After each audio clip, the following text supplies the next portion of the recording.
Welcome to part 2 of A Desolate Past. If you haven't already watched the previous parts, you can take a look at them now or later.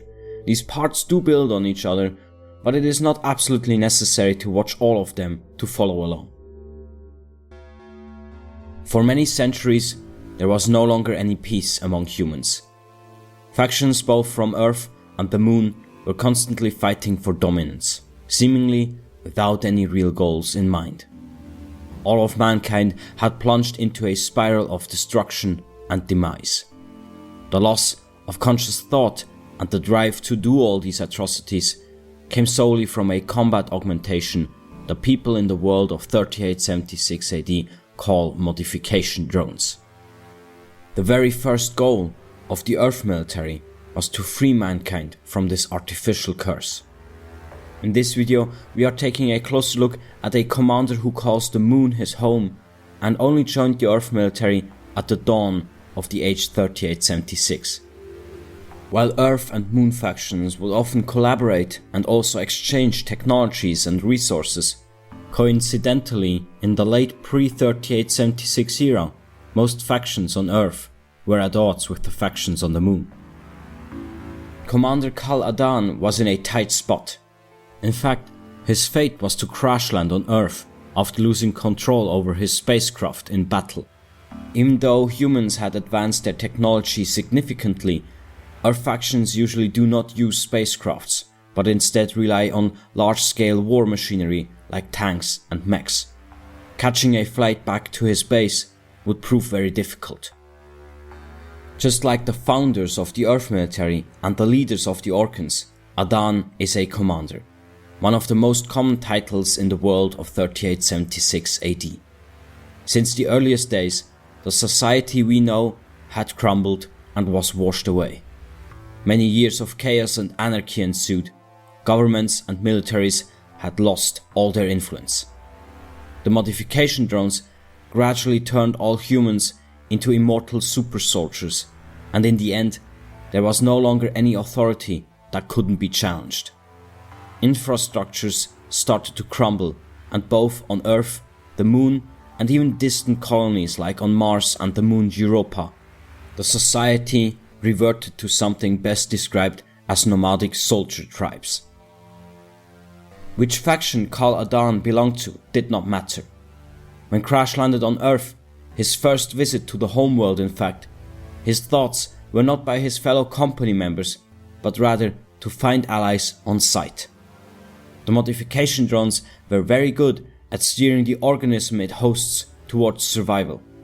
The most interesting part about Adan's conduct was that he did not register as still being afflicted until much later. When the early Earth military began to create a new strain of modification drones that could basically heal people from the ill effects of the first strain, it was usually standard procedure to be inoculated before being able to enter their ranks. Despite all the safety measures, Adan was still able to slip through and managed to get into the most high-ranking positions in the Earth military, right beside the legendary war hero Kuno Lee Larsen. It is debatable if Larsen did actually not notice Adan still being afflicted, or if he in fact wanted to find out if other humans could also overcome the destructive programming of the modification drones by themselves. Commander Adan joined the Earth military on a whim. While he had crash landed on the southern part of the main continent, he had encountered many different faction groups, but none that seemed as capable as the early Earth military. Many centuries back, the usage of a now lost weapon caused large portions of the southern hemisphere on Earth to be destroyed. The only remaining parts are a few islands and a region now known as Swamp of Smoke. A toxic and hallucinogenic atmosphere created by the mutated plant life makes specialized breathing gear invaluable to traverse this region safely. Adan was still in his combat suit, a Moon faction spacesuit allowing for full mobility and protecting against the cold and hazards in the air. This gave him the protection he needed, but it also made it even more apparent where he came from. Much of his first few days on Earth involved covert traveling and an occasional skirmish with a few troops here and there. His main goal was to reach a more central part of the continent in the hopes that he would find any form of spacecraft, no matter how derelict. He was determined to return back to the moon as soon as possible. Adan found himself at the mercy of the mutated landscape of the swamps. Fighting daily against oversized animals and curiously mobile plant life, he was almost at his limits. He had been chased around by a faction who used borrowed high-tech tracking technology from the moon. It was the same faction Adan had fought against during his space battle. It took them about half a year to track him down, and apparently it wasn't possible without the help of their enemies. Adan was pinned down, half his body inside the murky, muddy water of the swamps, his combat suit almost out of energy, and suddenly the pursuing Earth faction appeared with a mech, breaking through the trees, heading in his direction. This was the end. A 5-story large colossus, hell-bent on mass destruction. It seems that the patience of his enemies had run out, and his time apparently too. Then, a neutral force came to his rescue. Right when Adan thought it would all be over, a group of beast-like soldiers started to come to his aid. Without knowing it, both he and his pursuing Earth faction had entered a territory occupied by a sentient humanoid species the people in the world of 3876 AD call crocodile men. Whilst the fauna and flora had been changed significantly due to the forced evolution of the modification drones, the crocodile men were something entirely different. Lab-grown biological weapons were only used during the earliest days of the pre-3876 era. Many of these hybrid humans quickly became self-aware and went their own way not long after they were initially deployed. Other than the animal life who mutated because of the modification drones, the crocodile men are still more human than creature. Since many centuries, especially around the Swamp of Smoke and parts of the Devon Forest, many crocodile men tribes had established themselves, and much like the Orcans, they have kept their distance from human warfare and only defend their territories. Fighting against giant mechs and an onslaught of Earth faction soldiers was something most crocodile tribes have no struggle with. They have been specifically created to be front soldiers, organic tanks which feel no pain and no fear. They will not stop attacking until their bodies are almost completely destroyed. The forced evolution of the modification drones had a very interesting effect on the crocodile men. Other than humans, these beings were already properly equipped for the harshness of this new world, and as a result, the modification drones enhanced their intelligence instead. Usually, crocodile men are very single-minded and also extremely forgetful, but through the passive influence of the modification drones, some individuals were able to attain a very high degree of intellect. These crocodile men would usually become tribe leaders and were excellent battle strategists, making them no easy foe to deal with. Using their own crude but very powerful weapons, the crocodile men would very easily overwhelm the attacking Earth faction, who in their eyes went too far invading their territory with a mech. Despite being such giants of warfare, mechs can still be destroyed easily if one knows how. Not only would the crocodile men shoot at the Colossus, but from the treetops, specialized squads would jump onto the machine and infiltrate the insides. It took this tribe about 3 days to destroy the mech. Eventually, the pursuing Earth faction gave up and retreated. There was no real communication between the crocodile men and Adan. There was a mutual understanding that they were fighting a common enemy. This behavior in most humans was very common during these days. Alliances were formed on the battlefield as needed, but the modification drone's thirst for warfare would not allow these treaties to hold for long. When the battle was finally over, Kal Adan was greeted by envoys of the tribe leaders. Without knowing it, Adan was entering the world of the early Earth military. This specific tribe of crocodile men had in fact already joined Commander Larsen's team. Adan was very keen on cooperating. In his mind, the chance to find a spaceship would increase when joining the early Earth military. But he was also somewhat thankful and felt a sense of loyalty. Before accepting his new assignment, Adan formed a close bond with the tribe that had saved him. He spent a few weeks helping the tribe secure the premise, solidifying his resolve to join their cause. Eventually Adan was transferred to a squad of early Earth military soldiers and led many battles in the Devon Forest area to liberate the other factions from their constant state of warfare. He would prove himself to be a capable commander and almost forgot that he actually wanted to return to his home on the moon. Many years passed, and despite all his efforts, Adan never managed to find a spaceship that would do the job.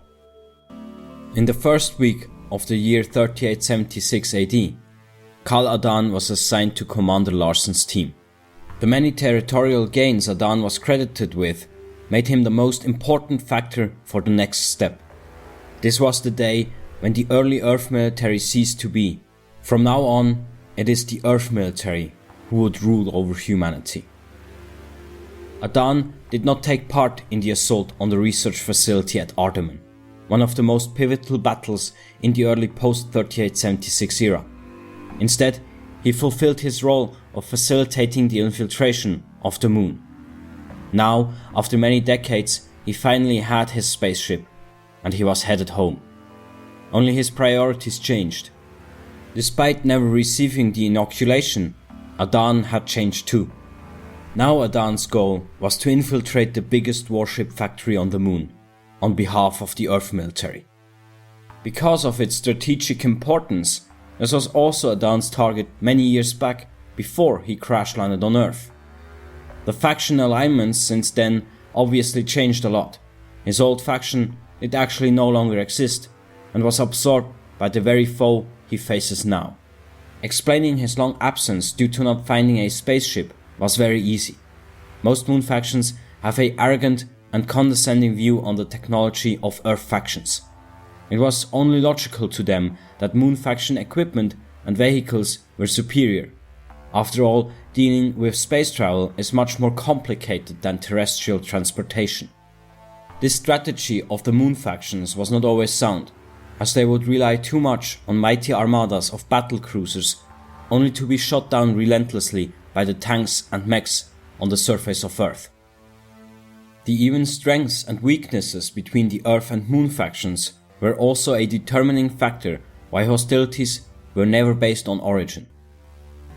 The infiltration was successful, and while the Earth military was pretending to launch a large-scale interstellar assault, Kal Adan and Kunoli Larsen would meet up at the warship factory grounds. Their goal was simple: to destroy the Moon faction's ability to produce and control their space vessels. With that, the victory of the Earth military was nothing but guaranteed. After their resounding victory, Larsen would return to Earth and transfer command of the upcoming interstellar crusades to his second-in-command. Still in the dark about Adan's state, Larsen left the scene and a new chapter began: the emergence of the Moon Alliance. Not receiving the inoculation had quite large consequences. In Adan's mind, he had now reached his goal. He was finally back on the moon, and on top of that, he was in command of everything around him. Even though the modification drones in his body were pushing him for more conflict, with his superior rationality, Adan was very aware of the new powers the Earth military gained over the years. While not immediately apparent, the soldiers of the Earth military are now able to control the modification drones in their bodies, making it possible for them to have enormous advantages both in offense and defense. Adan knew that no force would be able to stop them, not even the Titans of Destruction, the Orkans. To avoid any conflict, Adan pretended to follow the rules of the Earth military. The interstellar crusades that followed were marked by an absence of the previous inoculations, hidden away from their former allies. Commander Adan's methods were very different, a fact which too eventually would elevate his existence to that of a legend. With his influence, the Moon Alliance grew in numbers and strength. Curiously, despite no change in the actual behavior of the modification drones and the population, the warlike nature started to slowly disappear. As it is very usual in the world of 3876 AD, some things are not straight up explainable. The technology of this society has reached a level beyond automation, something entirely inconceivable for us. For some reason, the weight of Adan's presence was just as profound as the influence of Commander Larsen. After the interstellar crusades, far into the post-3876 era, the Moon Alliance is not led by Adan himself anymore. He has dedicated his destiny to the far reaches of space. Other than the Earth military, which in the eyes of the Moon Alliance had reverted their population back to the Stone Ages, the Moon Alliance sought their destiny in the endlessness of the stars. Despite all the problems interstellar travel brought about, the people in the Moon Alliance were united in the cause of populating even the farthest reaches of space. It was foreseeable that their interests would eventually clash with the scientific experiments the Orkans were conducting out there in the void. Caladan's loyalty was never questioned. It is possible that Commander Larsen knew of his uniqueness and collaborated with him intentionally. Finally, in the early post-3876 era, peace was restored and a new chapter for humanity had begun. Thanks to the contributions of Adan's leadership during the interstellar crusades, the new age of the Earth military was established in only a few decades. Even in his absence, the contributions of Adan to the Earth military is fondly remembered by the people of the Moon Alliance, and relations between the two would stay stable into the future. Even though the Earth military regards large portions of the Moon Alliance population as still afflicted by the destructive nature of the modification drones, as long as there were no larger conflicts brewing, both parties would refrain from escalating tensions. The population of the Moon Alliance stretches far and wide. Almost all interstellar settlements and space stations were conquered by the Alliance and not by the Earth military as initially thought. As a result, the inoculations with the second strain of modification drones became less and less, especially the farther out the colonies were found. It is believed that this newfound destiny of space travel among the people in the Moon Alliance changed the behavior of the first strain of modification drones on a profound level. In the post-3876 era, about half the humans who aren't associated with the Earth military were in fact not inoculated.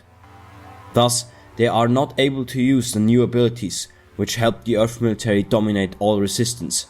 As I mentioned, these powers are so great, even the Orkans were no match for them. Fearing a resurgence of the old days of constant warfare, the Earth military is adamant to continuing their inoculation project and seeks loose collaboration with the Moon Alliance. In the eyes of the Earth military, the reluctance of the Moon Alliance population to accept this new technology and ensure a successful coexistence is deemed as a remnant of the initial programming of the modification drones. Basically, they view it as a threat. One thing that would ease the tensions between these two factions was the fact that the population on the Moon itself had fully received the inoculations. The Earth military considers the situation partially under control and is not seeking to further agitate the relations between the two planetoids. Adan has not been in contact with the Earth military since his departure at the end of the interstellar crusades. His journey through deep space and establishing far-off colonies would just take up too much of his time. After many years of traveling the unknown, his confrontation with the Orkans, who had established themselves as a spacefaring society too, had become increasingly intense, forcing him to act more aggressive towards them. Since the Orkans use large quantities of rogue modification drones to fuel their industries, the contamination of space itself would also endanger the safety and prosperity of the colonies and space stations of the Moon Alliance. With Adan's help, various research facilities were built to develop countermeasures. Eventually, they were able to create gravitational repulsion fields which would ward off the rogue modification drones around an area as large as our solar system. It was during that time when rumors of Adan's disappearance started to go about. Similar to Larsen, No one seemed to know why and where he had gone, but many suspect that the Orkans are involved, forcing the Earth military to mediate between the two sides to avoid greater conflict. In the story of Dark Delver, this new gravitational technology developed by the Moon Alliance could be invaluable to Larsen's success. It is up to you, the player, in the game, if you manage to convince Adan in lending you a hand in your mission. Thank you so much for watching. Like and share this video and comment below if you have something to tell me. Subscribe to the channel if you haven't done so already, and I hope you're excited for the next part, which will come out very soon if it hasn't already. See you next time.